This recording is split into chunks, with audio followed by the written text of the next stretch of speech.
Buenos días, queridos hermanos, querida iglesia del Señor. Vamos a ponerlo un poquito acá. Qué tremendo, ¿no? Estar hoy acá y saber que Dios está caminando en medio de nosotros, ¿no? Cristo está en medio de nosotros y no es una realidad linda como cuando un niño te pregunta, cuando alguien muere, ¿a dónde se fue? Y tú le dices, se fue con los angelitos al cielo. Vos no sabés eso. Pero nosotros sí podemos decir que Dios está hoy caminando en medio de su iglesia. Por eso el culto, cuando se reúne toda la iglesia, es muy especial porque está todo el cuerpo de Cristo. Y cuerpo sin cabeza no hay, ¿no es cierto? Así que si el cuerpo está unido, ¿quién está a la cabeza en medio de ese cuerpo? Está Cristo. Y por eso deberíamos desear siempre estar juntos, porque de una manera especial Cristo está en medio de ese cuerpo. No sé si alguna vez ustedes escucharon, pero hubo un hombre muy famoso llamado Bob Marley. Él fue un cantante y compositor considerado como el mejor exponente y difusor del reggae. Sí, hay un ritmo de Jamaica y del movimiento Rastafari. Bueno, este hombre, yo nunca supe cómo él murió, porque en Ecuador era muy famoso en medio de la juventud, y yo nunca supe cómo él murió. Yo pensé que él había muerto de sobredosis, pero él murió de una forma que incluso cuando él descubrió que era lo que lo llevó a la muerte, fue muy inesperado para él. Miren, ahí estuve consultando y dice que el 26 de junio del 78, como era habitual, él en cada ciudad europea que visitaba, después de un cierto tiempo, él hacía un partido de fútbol. Era medio argentino el Bob Marley. Y en un momento, ¿no es cierto?, en medio de ese partido de fútbol, alguien le pisó muy duro el pie, justo en el dedo gordo. Y cuando le pisaron el pie en el dedo gordo, él tuvo un profundo dolor que quedó en el suelo, o sea, tuvieron que llevarlo al hospital, a la clínica. Y ahí cuando lo revisó la enfermera, o sea, vio que la uña se había salido, pero también le hicieron exámenes y se descubrió que él tenía un tipo de melanoma maligno. Él tenía cáncer, ahí en esa área, en el dedo, imagínate. Y lo descubrió así, en un partido de fútbol, no se imaginaba esto. Bueno, el médico le aconsejó que él debía ser amputado. Pero los rastas, ellos tienen una filosofía de que no puede quitarse ninguna parte de su cuerpo. Así que él se resistió a cortarse el dedo. Bueno, 3 años después, este cáncer hizo metástasis, ¿no es cierto?, en su cerebro, en su hígado, en su estómago y en sus pulmones, y él terminó muriendo, ¿no?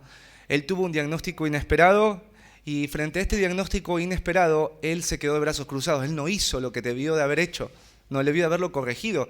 Hubiese vivido muchos años más. Bueno, hoy quiero hablarles de una iglesia de la antigüedad, que recibiría un diagnóstico inesperado. Esta iglesia iba a recibir un mensaje que jamás pensó que iba a recibir.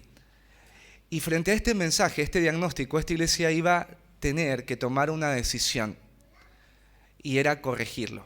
Porque si no corregía esto que estaba en el mensaje, esta iglesia iba a desaparecer. Así que vayamos con nuestras Biblias al libro de Apocalipsis, capítulo 2, versículos del 1 al 5.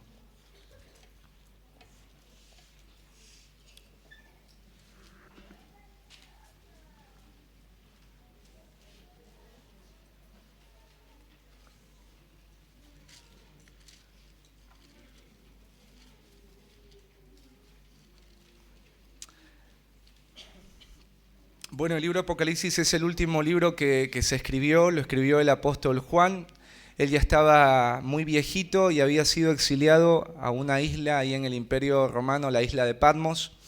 Él era considerado una persona muy peligrosa, ¿no es cierto?, por causa de su fe, de la verdad y el testimonio de Cristo. ¿Sí? Cuenta ahí también la tradición que él fue puesto, ¿no?, en un lugar y le hicieron algo que si una persona normal hubiese recibido esto, hubiese muerto. Pero él no murió, así que lo terminaron exiliando porque no había cómo matarlo, ¿no? Y ahí en la isla de Patmos, en el día del Señor, él va a recibir una revelación. Y en esta revelación va a aparecer Jesucristo. pero ya no ese Jesucristo que él conocía, ¿no es cierto?, en la tierra, como cuando estaban ahí todos compartiendo la cena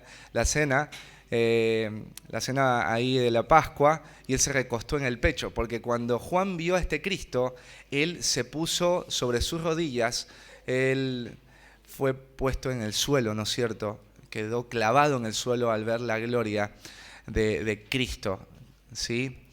Y bueno, Cristo le va a decir: vas a escribir todo lo que yo te voy a decir y todo lo que vas a escuchar, ¿sí? Así que ahí en el versículo 1, vamos a leer del 1 al 5, Jesucristo le va a decir: escríbele este mensaje a alguien. Y vamos a ver quién es ese alguien, ¿no? Y qué contiene este mensaje. Y por qué este mensaje también es relevante para nosotros. Todos hemos leído Apocalipsis y sabemos que hay 7 iglesias que aparecen. Iglesias que estaban ubicadas en Asia, y obviamente la persecución en los tiempos de Juan estaba de a poquito creciendo.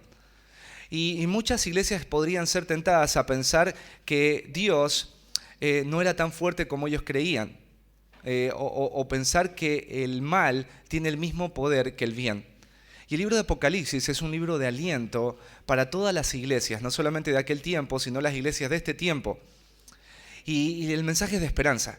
El mensaje de Apocalipsis es que un día el mal será destruido para siempre por el bien. Y que un día Dios va a restaurar todas las cosas. Y bienaventurados aquellos, ¿no es cierto?, que han vencido, aquellos que han puesto su fe en el Cordero, porque ellos heredarán la tierra, ¿sí? Así que nosotros vemos acá a través de Apocalipsis la conclusión a la profecía. Y vamos a ver qué es lo que Juan tiene que escribirle a esta comunidad, a esta iglesia. Ahí en el versículo 1 dice: escribe al ángel de la iglesia en Éfeso. ¿Sí? Esta palabra escribe tiene que ver con una orden. Si Jesús le está ordenando algo a Juan, y es: escribe un mensaje. Y este mensaje va a ir destinado al ángel de la iglesia, ¿sí? Obviamente ustedes saben que las iglesias no tienen ángeles, ¿sí? Y generalmente cuando tú escuchas la palabra ángel, se te viene a la mente Gabriel o Miguel, ¿sí? Y la palabra ángel significa mensajero. Y en otras versiones de la Biblia, y estudiando algunos versículos, muchas veces esta palabra ángel se traduce también como mensajero. Y es aplicada no solamente a seres angelicales que llevan un mensaje de Dios, sino seres humanos que también llevan un mensaje, ¿no es cierto? Así que cuando nosotros leemos acá al ángel de la iglesia, no está hablando de un ángel que cuida a la iglesia, sino está hablando de una persona.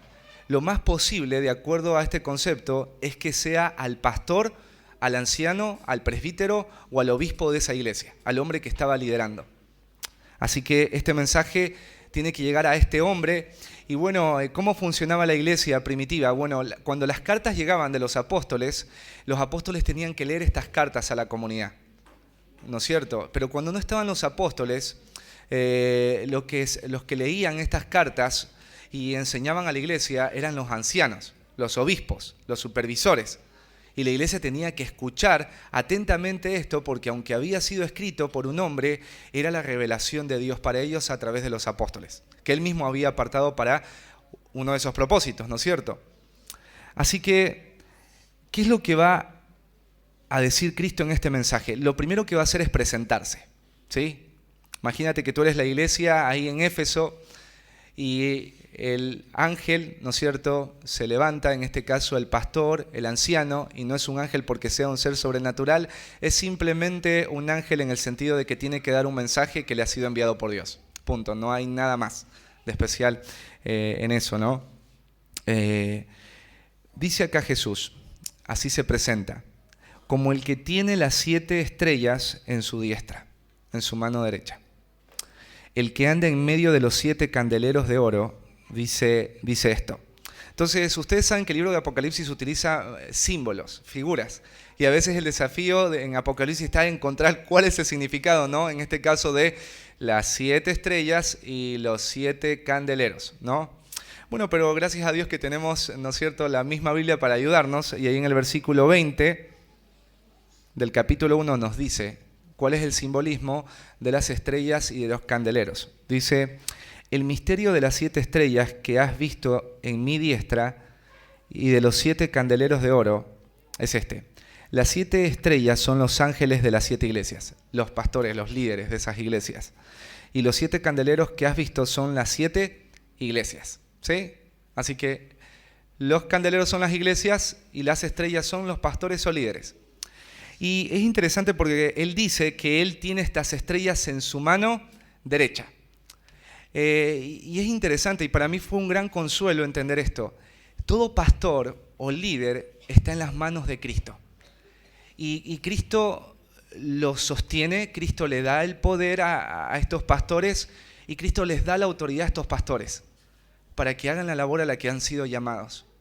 Por eso es hermoso saber que el pastor jamás va a estar solo, porque hay una mano eterna que lo sostiene y lo sostiene de la mano derecha, lo tiene fuertemente agarrado.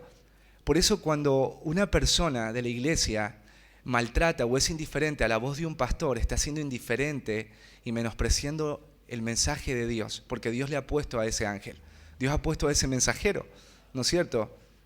Así que así nos dice acá, el que tiene a los líderes, a los pastores en su mano, Él los sostiene, Él los cuida, Él los protege y les consuela, están en su mano. Pero después nos habla de los 7 candeleros y dice el que anda en medio de los 7 candeleros. El concepto tiene que ver que Jesús es alguien que sostiene a los pastores, pero alguien que está completamente comprometido en la vida de iglesia. Cuando dice que está en medio de los candeleros, tiene que ver con que Él anda en medio de la iglesia. Él la observa, Él la examina, Él la ve de manera detallada. Por eso Él puede dar un diagnóstico completo y fiel de lo que está pasando en una iglesia, porque Él anda en medio de esa iglesia, porque la iglesia es de Él, es su novia, ¿no es cierto? Él entregó su vida por ella, así que Él la conoce completamente. Así que Jesús se presenta de esta manera y Él es el evaluador. O sea, cuando la iglesia va a escuchar este mensaje, sabe que lo escribió Juan, pero el que va a evaluar y a decir este mensaje no es Juan. Juan solamente está escribiendo. Juan está escribiendo fielmente lo que él ha visto y ha oído. Y esta iglesia tiene que recibirlo de esa manera. Jesús nos dice esto, no es Juan.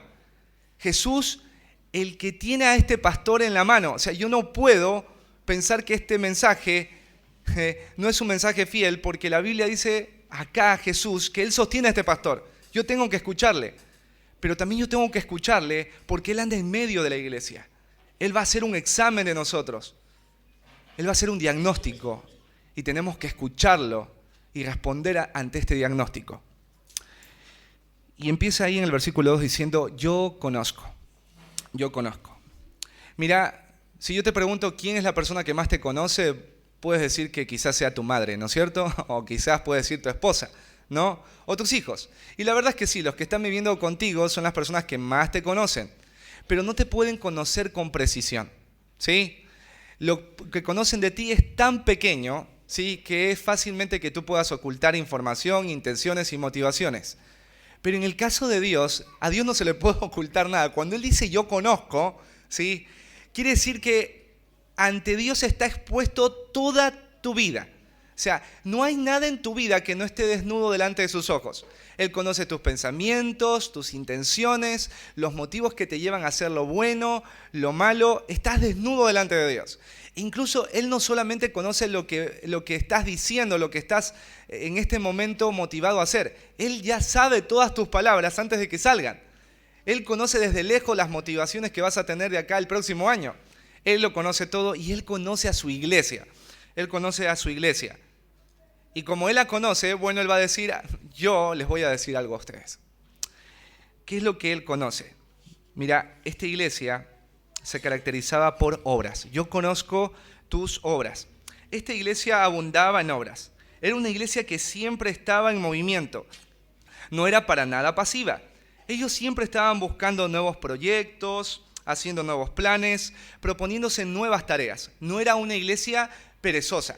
Ahí en Efesios capítulo 2, versículos 8 y 9 nos dice, ahí 10, nos dice que hemos sido salvados para buenas obras, que Dios preparó de antemano para que anduviésemos en ellas. ¿No es cierto? Y bueno, los efesios estaban ahí haciendo obras, ¿no es cierto? Haciendo tareas, haciendo planes, persiguiendo proyectos, ¿sí? Era una iglesia muy activa. Y después agrega, y tu arduo trabajo. O sea, esta iglesia no hacía tareas que fueran fáciles. Cuando dice arduo trabajo, significa que estos hermanos estaban dispuestos a hacer tareas que eran muy complejas, muy sacrificadas, que requerían bastante tiempo y fuerza de parte de cada uno de sus miembros. Y Jesús conocía esto. Ellos hacían un arduo trabajo. Todos esos proyectos, esos planes, esas tareas estaban bañadas, ¿no es cierto?, de trabajo arduo. Pero sigue agregando, y paciencia, ¿sí? Bueno, ellos tenían resistencia firme, la capacidad para mantenerse haciendo lo que deben hacer sin parar a pesar del estrés y las dificultades. Mira, es interesante, hacían obras sacrificadas que los llevaban al cansancio y seguían haciendo esas obras con paciencia, en el sentido de que cuando se presentaban dificultades y obstáculos, ellos no se detenían, ellos seguían haciendo. Es como que si ellos estaban en una campaña y llovía, ellos no iban a decir se cancela. Ellos iban a decir no, la hacemos porque la hacemos. ¿Sí? Si había granizo, ellos iban a estar. Ellos eran realmente personas con mucha paciencia, ¿no es cierto? Yo me imagino cuando el pastor está leyendo ahí en la iglesia, todos han de haber estado así, wow, qué bueno que Dios conozca todo esto. ¿Sí? Pero sigue agregando Jesús. Dice, conozco que no puedes soportar a los malos. ¿Sí? ¿Se acuerdan de la iglesia de primera ahí en Corintio, en la primera carta, capítulo 5? Dicen que había un hombre de la iglesia que era miembro, que estaba teniendo relaciones íntimas, ¿no?, con la mujer de su papá. Y los hermanos se jactaban de tener a gente así, ¿no?, dentro de la iglesia. Y el apóstol Pablo le dice después, saquen a ese inicuo de medio de ustedes, ¿no es cierto? Tenían que disciplinarlo. Pero esta iglesia no era como la iglesia de Corintio. Esta iglesia decía que no puede soportar, no se podía bancar a la gente mala. Y bueno, esta expresión de malo significa personas que están caminando inmoralmente o injustamente. O sea, los efesios eran como el sistema inmune de nuestro cuerpo. Vieron que cuando hay una enfermedad del sistema inmune salen todas esas células como soldaditos a atacar la infección, ¿sí? Bueno, así era la iglesia de los efesios. Ellos cuando veían que un hermano estaba caminando inmoralmente, injustamente, ellos no lo iban a soportar. Ellos iban a ser muy letales en atacar el pecado, no iban a soportarlo. Si alguien no se humillaba y abandonaba el pecado, ellos iban a disciplinarle, ellos lo iban a sacar de la iglesia, ¿no es cierto? Sigue agregando ahí Jesús. Y has probado a los que dicen ser apóstoles y no lo son, y los has hallado mentirosos. Uno de los últimos mensajes que el apóstol Pablo dio está en Hechos a la iglesia de Éfeso, a los ancianos. Y les dice, tengan cuidado de ustedes mismos y también de la iglesia, porque de ustedes se levantarán falsos maestros, que no perdonarán al rebaño. Y ellos de verdad, como vemos acá en Apocalipsis, habían puesto mucha atención en lo que les había dicho Pablo. Porque acá vemos que cuando un falso maestro apareció, ellos no se dejaron engañar, ¿no es cierto? Ellos los probaron, ellos los examinaron y cuando los hallaron mentirosos, ¿qué pasó? Los sacaron. Y uno se puede poner a pensar que esta iglesia tenía un gran conocimiento bíblico y discernimiento. Sí, tenían conocimiento bíblico y discernimiento, porque para que un falso maestro no te engañe, tú tienes que tener conocimiento bíblico y gran discernimiento para saber que te está chamullando. ¿Sí? Hay papás que saben, viste, al toque cuando a sus hijos los está chamullando, ¿sí o no? Porque tú ya tienes conocimiento y tú dices, mira, cuando tú diste una vuelta, yo di 10, ¿sí? Así que yo sé que eso no es verdad, tú me estás mintiendo. Bueno, los efesios eran personas así, ¿sí? Los maestros hacían un movimiento y ellos a lo lejos ya veían que esto era de alguien con un corazón peligroso y debía ser confrontado y sacado de la iglesia, reprobado. Y sigue agregando. Y has sufrido y has tenido paciencia y has trabajado arduamente por amor de mi nombre y no has desmayado. Bueno, esta iglesia era una iglesia que estaba sufriendo, era una iglesia que estaba siendo atacada. La iglesia de Éfeso estaba ubicada en una ciudad muy importante, en donde había mucha idolatría. Incluso donde ellos estaban asentados, estaba una de las maravillas antiguas, que era el templo de la diosa Diana, diosa Diana de los Efesios. Y dice que toda Asia, en el libro de Hechos, veneraba a esta diosa, era muy importante. Entonces, en la ciudad de los Efesios había idolatría, y la idolatría traía con ello todo tipo de inmoralidad e injusticia, ¿sí? Así que, obviamente, ¿se acuerdan cuando Pablo fue a Éfeso? ¿Vieron? Lo terminaron persiguiendo y después él se fue, pero quedaron ahí los hermanos. ¿Y qué creen que les pasó a los hermanos? Si ellos estaban abrazando la verdad del Evangelio. Bueno, ellos empezaron a enfrentar la persecución. Empezaron a ser despreciados, empezaron a ser atacados por causa de su fe. Y Jesús dice, y ustedes han sido pacientes. A pesar del sufrimiento, ustedes no han desmayado. Y esto de desmayar significa apagarse. No se han apagado, ¿sí? Han continuado. ¿Viste aquellas personas que están empezando a caminar con el Señor y alguien les dijo algo y cosas empiezan a pasar mal en su vida y ya no quieren más estar con el Señor, ¿no es cierto? Y se van, ¿no es cierto? Bueno, los efesios no. Ellos dicen que siguen teniendo paciencia, están dispuestos a sufrir, ellos están trabajando arduamente a pesar de que los persigan, ¿no es cierto? A pesar de que ellos sean insultados, amenazados, ellos siguen, ¿no? Ellos no desmayan, no han perdido el ánimo, siguen encendidos. ¿A quién le gustaría que digan todo esto de su iglesia? Prácticamente esta iglesia lo tiene todo, ¿no? Prácticamente esta iglesia era también una influencia para otras iglesias a lo largo y ancho del imperio. Era una iglesia digna de imitar. Y quizás cuando escucharon esto, ¿no es cierto?, algún hermano habrá dicho, qué bueno, todo lo que el Señor ve, porque si Jesús te está diciendo esto, o sea, Él es preciso, Él es el que camina en medio de la iglesia. O sea, es verdad esto, no hay duda, es un diagnóstico fiel. Pero ahí viene el versículo 4 y este es el diagnóstico inesperado. Este es lo que no esperaban que Jesús diga. Pero tengo contra ti. Esto de tener algo contra ti significa que hay una queja. Hay algo que Jesús ve mal, hay algo que Jesús ve que no está de acuerdo a la verdad y a su carácter y a lo que debería ser una iglesia. ¿Sí? Hay algo que a Él le molesta. Hay algo que tiene que ser quitado. Tengo algo contra ti. ¿No es cierto? A mí me encanta cómo Jesús confronta a una iglesia. ¿Te das cuenta?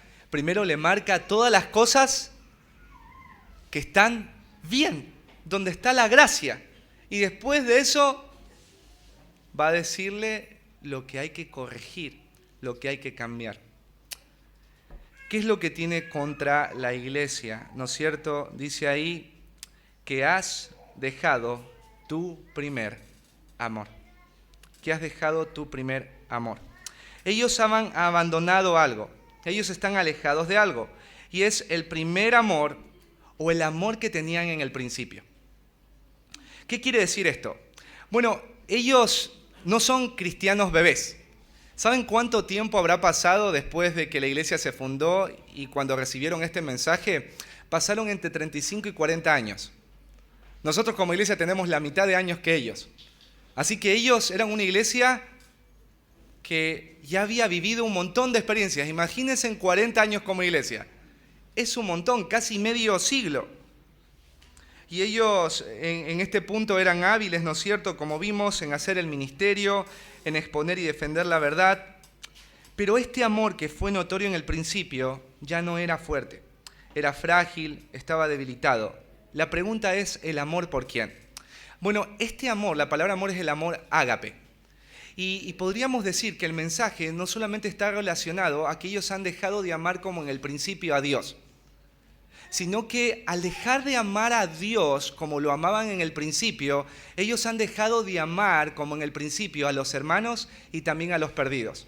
O sea, esto que Jesús tiene en contra de ellos tiene que ver en cómo ellos han dejado de amar a todo lo que Dios ha establecido que debemos amar.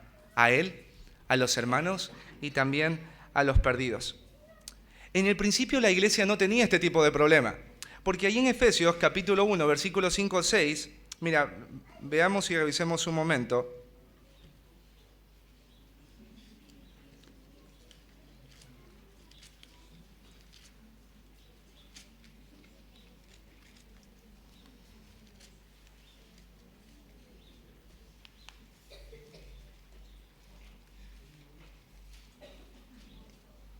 Uno 1:15. Dice, por esta causa yo, le escribe a los Efesios, Pablo, por esta causa también yo, habiendo oído de vuestra fe en el Señor Jesús y de vuestro amor para con todos los santos, versículo 16, no ceso de dar gracias por vosotros, haciendo memoria de vosotros en mis oraciones. Cuando Pablo escribe, él da gracias a Dios por algo, y es por cómo Dios está obrando en gracia en medio de esa iglesia. ¿Y de qué manera se ve esta gracia de Dios obrando en la iglesia? El amor que ellos se tienen los unos por los otros. La iglesia de los Efesios era sinónimo de amor en los tiempos de Pablo, pero ahora ya no es más sinónimo de amor. Ellos han perdido el amor, y no lo está diciendo un apóstol, lo está diciendo Jesús, el que ve profundamente la realidad de la iglesia. Y esto de perder el amor, ¿no es cierto?, es algo que pasa en las relaciones, ¿no? Los efesios habían caído en el profesionalismo, en el mecanismo, en el costumbrismo. Ellos hacían las cosas ya motivados por esto, ¿sí? Ya les sale fácil hacerlo, ya están acostumbrados a hacerlo, es algo repetitivo. Ya el amor no está empujando a la iglesia. Esas obras que ustedes leyeron no es el amor el que las empuja. Y Jesús realmente tiene esto en contra de ellos. Pongámonos a pensar en un matrimonio, ¿sí? Para los que estamos casados. ¿Cómo era tu relación o el amor que manifestabas o expresabas, tu primer amor, hacia la persona que en aquel tiempo era tu novio o tu novia? ¿Sí? Es intenso ese amor, ¿no es cierto? Ellos buscan toda oportunidad para estar el uno junto al otro. ¿Vieron? Antes habían los teléfonos, no estaban los teléfonos como ahora los tenemos. Había que ir a un lugar y había que poner un montón de fichas. ¿Sí? Había gente que estaría dispuesta todo su sueldo en fichitas para hablar con su amor. ¿No es cierto?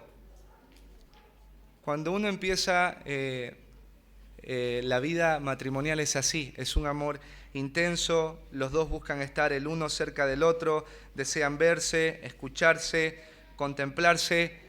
Ellos encuentran momentos para complacerse y sorprenderse mutuamente, servirse. Para ellos no es un peso compartir con el otro o invertir tiempo, fuerzas o recursos. Todo lo que hacen, ¿no es cierto?, es un placer, es una emoción desbordante. No hay ningún peso, todo es alegría. ¿Cuándo está el primer amor? ¿Sí? Tengo que caminar 2 kilómetros, voy. Quiero un alfajor Milka, está todo cerrado. Roxana tiene que abrirme, voy a ir y a decirle a Roxana que me abra, sí, que me dé un alfajor. Pero cuando a medida pasa el tiempo, este amor empieza ya no a ser intenso porque uno se acostumbra, uno se mecaniza y entra en el costumbrismo. ¿Qué pasa en un matrimonio cuando ha pasado ya muchos años, por lo general? ¿Sí? Ya no duermen juntos, ¿no es cierto? Viven juntos, toman mate juntos, hacen un montón de cosas juntos, pero ya no hay la búsqueda diligente de conocerse, la búsqueda diligente de agradarse, la búsqueda diligente de servirse.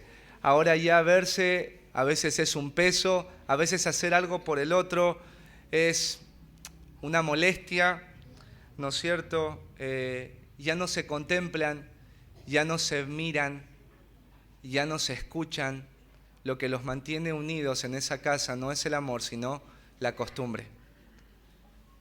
Podríamos decir que la iglesia de Éfeso era una esposa perfeccionista, pero una esposa que no amaba a su esposo. ¿Cuál es la amonestación que le hace Jesús? Él se presenta, él hace un diagnóstico de esta iglesia, ahora va a amonestarles, va a exhortarles. Mira el versículo 3.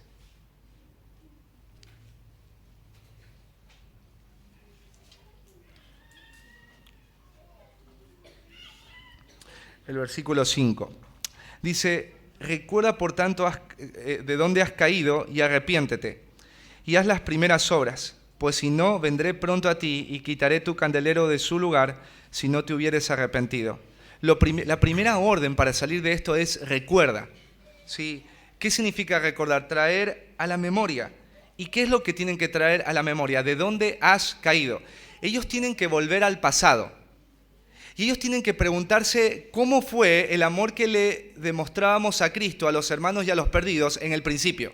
Ellos tienen que volver a recordar, tienen que hacer un esfuerzo para esto. Jesús les está llamando a hacer una pausa.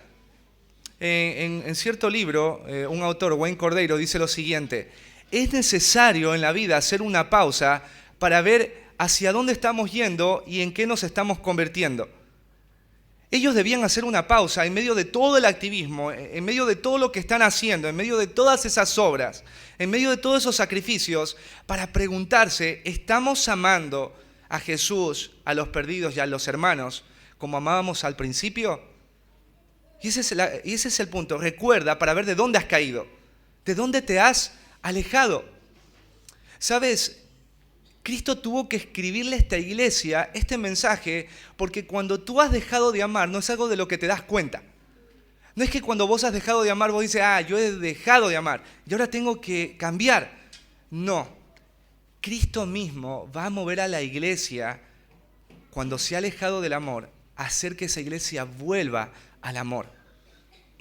Así que lo primero que le dice es, recuerda, Él es el médico. El tratamiento ha empezado. Primero tienen que recordar. Lo segundo que le dice es, haz las primeras obras. Sí, y alguien diría, pero ya estamos haciendo obras. Sí, pero no son las mismas obras. No tienen la misma calidad. No tienen la misma excelencia. No tienen la misma pasión. No tienen el mismo gozo que tenían las primeras obras. Vuelvan a hacer las obras del principio. Vuelvan a amarme como lo hacían en el principio. Vuelvan a amar a los hermanos como amaban a los hermanos al principio. Vuelvan a amar a los perdidos como lo amaban al principio. Eso hay que hacer.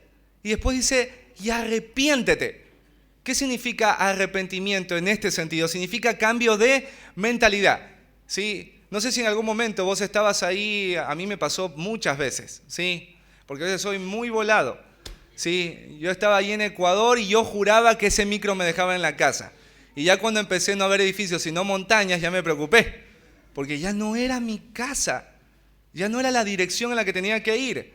Y tenía que bajarme, ¿no es cierto? Porque si no me bajaba me iba a perder y no iba a llegar a casa. Bueno, ellos están perdidos. Ellos tienen que arrepentirse, tienen que cambiar de micro. Ellos están yendo en una ruta que no es la ruta que Dios marcó. Se trata de amar. Esto se trata de amar.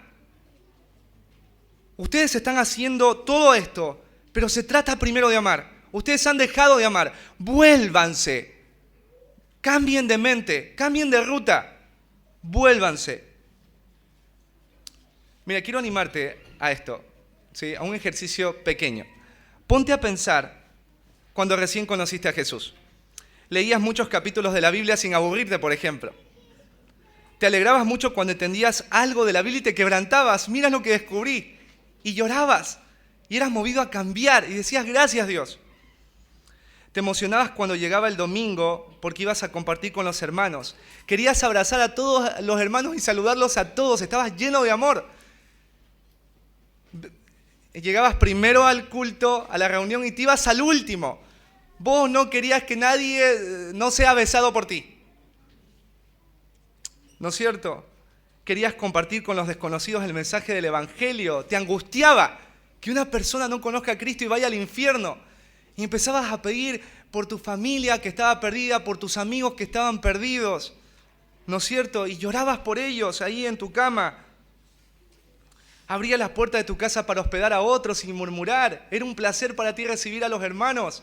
Era un placer para ti saber que alguien vino de otra iglesia y abrir las puertas de tu casa, aunque sea chiquita, aunque ese día hayas tenido más polenta con queso, vos abrías, porque lo que te importaba era ver el rostro de esos hermanos, compartir con ellos, escuchar lo que tenían para decir. buscabas ayudar con diligencia en cualquier cosa que necesitaba la iglesia. ¿Te acordás? Cuando conocías a Cristo, sí, algunas mujeres de la iglesia vendían tortillas en la tarde, en la siesta, no para poder sustentar a los alumnos que venían los fines de semana. Las paredes de tu casa no tenían revoque, pero nunca ponías excusa. Llovía y te ponías bolsa, porque en esos tiempos ni siquiera habían calles asfaltadas, había mucho barro, pero te ponías bolsas para venir y para ir y ayudar. No había frío, no había calor, había amor. Tus bolsillos estaban abiertos a ofrendar. No te era costoso poner de tu dinero para sostener la obra y para ayudar a quienes tenían necesidad. Cuando estabas en el primer amor, un hermano no tenía para poner dinero. No importa, tú ponías de tu bolsillo y para ti era una alegría. Pero ahora ya no, hay un peso. Ya no querés poner tus recursos, los que antes ponías y te alegraba hacerlo y no lo veías como una pérdida. Para ti venir a un culto era un deleite. No estabas mirando la hora para ver cuándo se acabe. No estabas esperando que se acabe y en el momento del refrigerio irte a tu casa y correr porque tenías un montón de cosas para hacer. Te gozaba de saber que Dios te había salvado y cantabas alegremente al Dios que te dio la salvación y amabas a los que Dios había salvado y también eran tu familia. Y todo esto pasaba porque había amor. Había amor. Había amor. Bueno, ¿qué pasaba si esto no sucedía? El médico le dijo a Bob Marley, te cortás el dedo o te morís. Y sabes que Jesús va a dar un diagnóstico semejante. Porque mira lo que les dice en el versículo 5. Pues si no,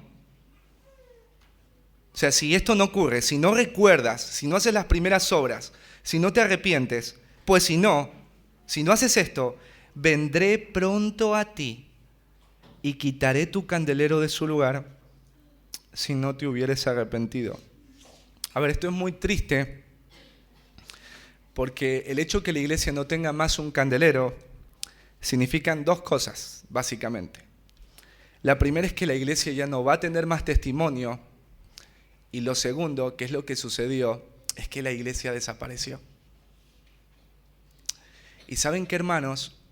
Estoy convencido que esta iglesia, muchos de nosotros, hemos dejado el primer amor. Mira, yo no soy místico, pero soy real. A los hombres que se pararon acá, nadie les dio el mensaje que tenían que hablar. Ese mensaje se los dio Dios. Por eso cuando ellos hablaban, yo lloraba, porque no puede ser que 4 personas se paren acá y nos estén llamando a amar. O sea, no es normal. Creo que somos como la iglesia de Éfeso. Estoy completamente seguro. Y creo que el primero que ha dejado de amar soy yo. Hermanos, si no nos arrepentimos, ya no va a haber más iglesia del Eluar. Y ¿sabes qué? Creo que cuando tú piensas en quién ha dejado de amar, quizás se te venga la lista de hermanos que no te han amado a ti. Pero yo te quiero animar a preguntarte no si otros te han amado, sino si tú amas. Porque esto es un mensaje para una iglesia y es personal. Yo no puedo decir que nadie en esta iglesia ama, pero cada uno tendría que evaluarse y preguntar, ¿he dejado de amar, Señor? ¿Sabes? El amor es la razón de ser de la iglesia.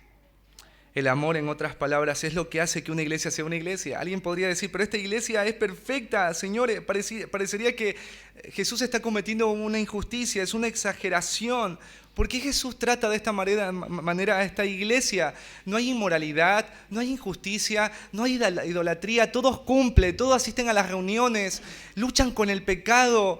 Ellos ven a un falso maestro, lo sacan de la iglesia. Ellos se esfuerzan, ellos están en sol, en calor, ellos están en luna, ellos están en frío, ellos están en persecución. Señor, algo debe de estar mal en esto. Es un diagnóstico que está mal, Señor. No, no está mal. ¿Sabes? Porque la iglesia existió por causa del amor. La razón de ser de la iglesia es el amor. La Trinidad se mueve y se direcciona en amor, porque el Padre amó al mundo el Hijo amó a la iglesia y se entregó a sí misma por ella. Y el Espíritu Santo ha derramado amor en el corazón de los creyentes. Dios es un Dios, ¿sí?, que habita en una atmósfera donde el amor es el recurso principal y fundamental sobre el cual se sostiene la misma existencia de Dios. El trino Dios es el Dios que ama. Jesús dijo que el amor es el mayor de los mandamientos. Pablo dijo que el amor es el camino más excelente. Jesús oró ahí delante del Padre para que los discípulos se amen. El amor es la forma en la que el mundo ve que nosotros somos de Cristo y somos sus discípulos. En esto conocerá el mundo que sois mis discípulos, si tuviereis amor los unos por los otros. El apóstol Pablo dijo que sin amor nada soy, nada sirve, nada tengo, soy solamente un ruido molesto. El amor es lo que va a ser eternamente. Pablo dijo, 3 cosas permanecen: la fe y la esperanza y el amor. Pero la mayor de ellas es el amor, porque el amor nace del mismo Dios. Dios es un Dios que ama. La pregunta es, ¿por qué se ha apagado el amor? ¿Por qué se ha apagado el amor en mí? Bueno, la Biblia dice que en los últimos tiempos el amor de muchos se enfriará porque la maldad se va a multiplicar. Y cuando me ponía a pensar en la maldad, creo que tiene que ver con no solamente la maldad que ve el cristiano en el mundo, sino con la maldad que permites en tu corazón. El pecado no confesado, el pecado no confrontado, el pecado en el que sigues persistiendo, eso te impide amar. Eso impide amar. ¿Se acuerdan de Demas? Ahí Pablo lo menciona, dice que él lo abandonó. ¿Por qué? Porque amó a este mundo. ¿Por qué hemos dejado de amar a Cristo, a los hermanos? Porque has amado más otras cosas. Incluso algunos de ustedes, para tristeza lo digo, aman más al mundo que a Dios. ¿Sabes? Ahí en Jeremías, mira, vamos ahí a Jeremías. El pueblo de Israel hizo lo mismo. Dejó de amar. Y es conmovedor esto.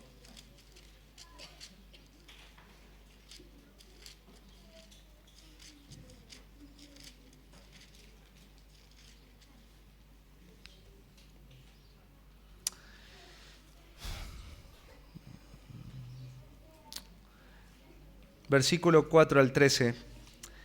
Dice, oí la palabra de Jehová, casa de Jacob, y todas las familias de la casa de Israel. Así dijo Jehová, ¿qué maldad hallaron en mí vuestros padres, que se alejaron de mí, y se fueron tras la vanidad, y se hicieron vanos? Y no dijeron, ¿dónde está Jehová, que nos hizo subir de la tierra de Egipto, que nos condujo por el desierto, por una tierra desierta y despoblada, por tierra seca y de sombra de muerte, por una tierra por la cual no pasó varón, ni allí habitó hombre? Y os introduje en tierra de abundancia para que comiese su fruto y su bien. Pero entrasteis y contaminasteis mi tierra e hicisteis abominable mi heredad. Los sacerdotes no dijeron, ¿dónde está Jehová? Y los que tenían la ley no me conocieron, y los pastores se rebelaron contra mí. Y los profetas profetizaron en nombre de Baal y anduvieron tras lo que no aprovecha. Por tanto, contenderé aún con vosotros, dijo Jehová, y con los hijos de vuestros hijos pleitearé. Porque pasad a las costas de Quitín y mirad, y enviad a Cedar, y considerad cuidadosamente, y ved si se ha hecho cosa semejante a esta. ¿Acaso alguna nación ha cambiado sus dioses, aunque ellos no son dioses? Sin embargo, mi pueblo ha trocado su gloria por lo que no aprovecha. Espantaos cielos, dice Jehová, sobre esto, y horrorizaos, desolaos en gran manera, dijo Jehová, porque 2 males ha hecho mi pueblo. Me dejaron a mí fuente de agua viva, y cavaron para sí cisternas rotas que no retienen agua. Mi pueblo me ha dejado de amar a mí. Sería como la carta a los Efesios del Antiguo Testamento. Queridos hermanos, yo les quiero hacer algunas preguntas. ¿Recuerdas cómo amabas a Dios, a los hermanos y a los perdidos cuando recién comenzaste la vida cristiana? Ponte a recordar, recuerda un poquito. ¿Cómo fue ese momento? Recuerda qué empezaste a hacer. Recuerda todos aquellos sacrificios. Recuerda el gozo, porque acá es el tema del gozo. Porque esta iglesia ya era muy profesional, muy mecánica. Hacían las cosas ya de taquito, porque 40 años las vienen haciendo. Pero ellos no tienen amor. Ellos han perdido el entusiasmo de hacerlo. Recuerda cómo era tu vida cristiana. Tomabas nota, visitabas a los hermanos, había alguien que estaba perdido, le compartías el evangelio, leías la Biblia, no te era un peso, te invitaban a compartir con algún hermano, ibas. No sé, pero ¿cómo era ese primer tiempo? ¿Cómo fueron esas obras que salieron? ¿Cuál era la actitud de esas obras? Lo que hacías motivado por ese amor, ¿sigue estando hoy presente en tu vida y se ha perdido? Todo lo que hiciste en ese momento era motivado por el amor, ¿no es cierto? Bueno, ¿sigues siendo motivado por ese mismo amor? ¿O tiene que ver con el mecanismo, la costumbre? ¿Sí? Es como cuando el esposo le da ese primer beso a la esposa, ¿no es cierto? Le da un beso y es una explosión de emociones que se traducen físicamente como que fueran mariposas en el estómago. No te digo si sientes mariposas, si te digo algo, cuando vos haces lo que haces hoy para el Señor, hay emoción, hay gozo, hay profunda gratitud. El amor a quién o a qué se ha disminuido y apagado. Tu amor por Dios, los hermanos y el mundo. ¿Sabes? Varios hermanos me han dicho algo que me ha ido sonando. Dice, Diego, en la iglesia no hay amor. Y ¿sabes qué? Ahora estoy convencido que sí. No de todos. Vuelvo a repetir, cada uno tendría que evaluar su vida. Porque hay hermanos que sí están amando. Pero muchos de nosotros posiblemente hayamos dejado de amar. Y ¿sabes? Yo me he dado cuenta que los hermanos que más dicen, quizás no todos, pero sí una gran mayoría, de los que dicen que no hay amor, son ellos mismos los que no están amando. Porque no me visitaron, pero ellos no visitan a nadie. No me preguntaron cómo estoy, pero ellos no le preguntan a nadie. No me saludaron, pero ellos no saludaron a nadie. Sí, no tengo amigos, pero cuando termina el culto se van y no se quedan a compartir con nadie. Los domingos no son una prioridad y faltan 1, 2. Tú sabes cómo está tu vida en cuanto a la vida de iglesia. ¿Quién quiere servir al Señor? Muy poquitos quieren servir al Señor, hermanos, sobre todo los varones. Yo veo los WhatsApps y me da tanta tristeza.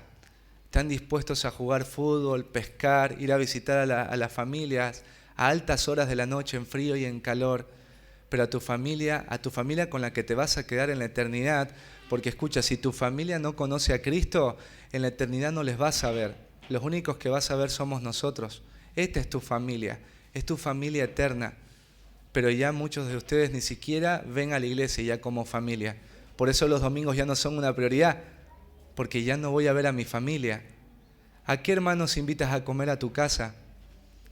Tus ofrendas. Hay hermanos que no ofrendan, no quieren ofrendar. Y cuando ofrendan lo hacen con amargura. Y cuando ofrendan ven si otros ofrendaron para ofrendar y se quejan. Sí, eso es un corazón tan lleno de falta de amor. Se ha perdido el amor. Y por último, ¿crees que una vida ministerial, mecánica y profesional puede compensar la falta de amor en tu vida? ¿Sabes? La falta de amor es tan pecado que Jesús dice, si esto no está, cierro la iglesia. Vuelvo a repetirte, no están adorando a la diosa Diana, no están permitiendo la inmoralidad. Los hermanos no es que no asisten los domingos, no están haciendo ministerio, no es que no leen sus Biblias, no es que no hacen el devocional, no es que ellos se han desanimado. Ellos están haciendo, escucha, yo te expliqué y Cristo lo está explicando, todo lo bueno que esta iglesia tiene. Pero lo bueno sin amor para Dios es nada. Como lo dijo cierto autor, en la matemática de Dios, 5 menos 1 es igual 0. Un autor dijo eso y yo decía, no entiendo, 5 menos 1 es 0, 5 menos 1 es 4.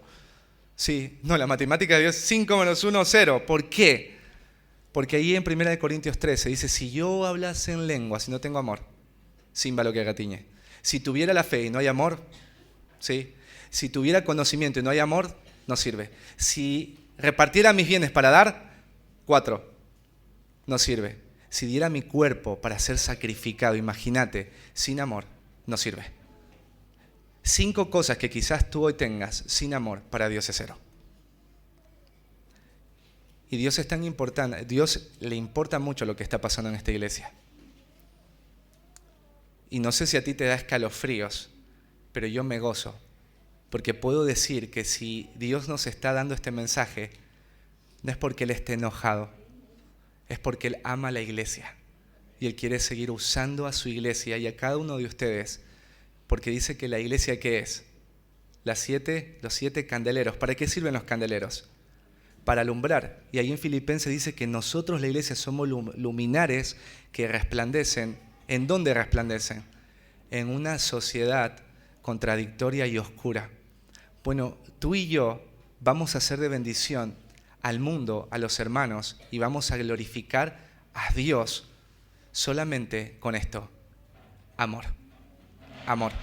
Si te falta amor, es un pecado muy grande. Vuelvo a repetirte, tan grande que Dios está llamando al arrepentimiento. Y si la iglesia no lo tiene, esa iglesia va a desaparecer.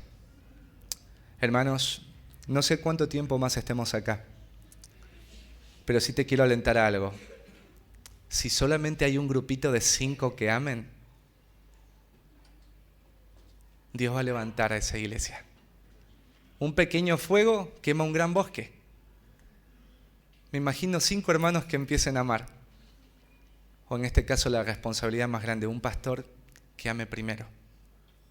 Y tengo miedo de este mensaje también, porque yo soy el primero que debería aprender a amar. Y yo soy el primero que tengo que arrepentirme, porque en muchas cosas sí he amado fingidamente a Dios, he amado fingidamente a muchos de ustedes y he amado fingidamente a los perdidos. Yo soy el primero que soy confrontado con esta verdad de que he dejado de amar. Y yo voy a responder por esto que Dios me está mostrando a mí a través de su Espíritu Santo. Y tú tienes también al Espíritu Santo. Y si Dios está hoy mostrándote que has dejado el primer amor, bueno, arrepiéntete, recuerda de dónde has caído, haz las primeras obras y vuelve al amor, porque a Dios le importa el amor. Amén. Vamos a agradecer ahí al Señor. Amado buen Dios y Padre, primeramente, gracias Señor.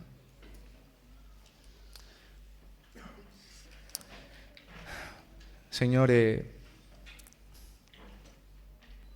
tú eres amor.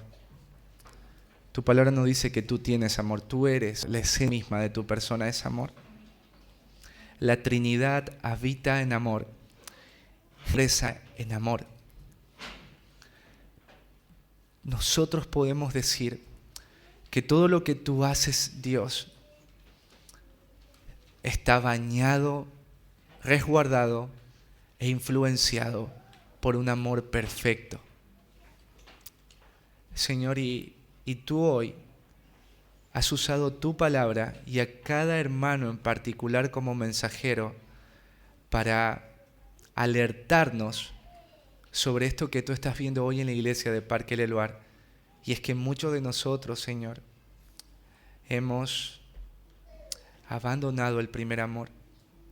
Y yo te quiero pedir perdón, Señor, públicamente, porque yo soy el primero que he dejado de amarte a ti, he dejado de amar a los hermanos y he dejado de amar a los perdidos. Señor, te pido que restaures mi corazón y te pido también por la iglesia, Señor, porque qué triste sería que un día la gente pase por acá y ya solamente vea un edificio, pero ya no haya ningún tipo de luz, ya no haya una iglesia que sane, que comunique, que restaure, que levante en alto tu palabra, que hable de Cristo, que ame al perdido, que sea luz en medio de toda la oscuridad en la que está sumida este barrio. Señor, yo no puedo convencer a mis hermanos de su falta de amor en aquellos que la tienen, pero trae convicción a los corazones, Señor, de aquellos que han dejado el primer amor. Y ayúdales, Señor, en tu gracia a volver amar como amaban en el principio. Gracias, Dios, porque a través de esta reunión, Señor, tú nos estás llamando en amor a amar. Y Señor, qué triste que nosotros participemos de los símbolos que representan el cuerpo y la sangre que fueron dados en amor para salvarnos, y nosotros seamos terribles hipócritas que estemos disfrutando de un amor que no estamos dispuestos a dar a otros. Señor, gracias, gracias porque tú caminas en medio de esta iglesia y porque nos sostienes. Porque si no estuvieras acá, este mensaje no estaría. A ti te importa mucho la iglesia de Parque El Elbar y tú la tienes, Señor, en tu diestra y la sostienes y la cuidas. Ten misericordia de esta iglesia, Señor. Ten misericordia de esta iglesia, de mi vida y de la vida de cada uno de mis hermanos. En Cristo Jesús, te damos las gracias, Padre, y te pedimos estos favores. Amén.